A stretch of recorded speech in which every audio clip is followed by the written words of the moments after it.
Després de l'èxit de la quarta edició del Festival Internacional del Circ Ciutat de Figueres, amb més de 30.000 espectadors, Circus Art Foundation i l'Ajuntament treballen amb un nou objectiu: convertir Figueres en capital mundial del circ l'any 2018. Aconseguir que Figueres sigui declarada capital mundial del circ l'any 2018, tot això requereix un expedient amb el Ministeri de Cultura, que sigui declarat espectacle d'excepcional interès públic aquest festival internacional de cara a aconseguir o afavorir mecenatges o patrocinis que tenen avantatges fiscals, i la segona direcció seria cap a consolidar una ciutat del circ aquí a Figueres. Aquest és un projecte ambiciós i inèdit que vol fer realitat la ciutat del circ, amb museu i espai de creació i d'oci, entre d'altres. Un gran complex cultural i d'oci, un espai de somni, viu, creatiu, obert, que amb totes les particularitats d'un gran i modern museu exemplar vagi molt més enllà, englobant aspectes com exposició d'antigues caravanes a l'aire lliure, circ permanent amb espectacle resident durant mig any, estudi de creació, centre del rendiment per a artistes arribats d'arreu del món,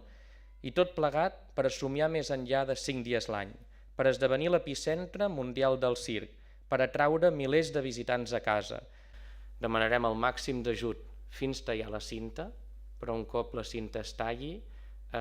intentarem ser el més autosuficients possibles. Hem demostrat amb el festival que un model de gestió diferent és possible i volem seguir-ho demostrant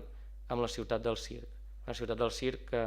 com a estructura econòmica s'inspira directament dels grans museus americans gestionats com el festival per fundacions privades. Aquest projecte s'ha anunciat en el transcurs de l'acte de valoració del quart Festival Internacional del Circ, que ha obtingut més del 92% d'ocupació i ha fet difusió mundial del nom de la ciutat. No crec que el festival hagi tocat sostre, perquè crec que segueix havent-hi molta feina a fer, a nivell d'anar a buscar l'espectador d'altres maneres. Nosaltres hem tingut un creixement gradual, però continuat, a nivell, per exemple, de tot el que és tema d'agències de viatges, de turoperació i d'autocaristes. Cada vegada són més els grups d'aquí l'estat, però també, sobretot de França, que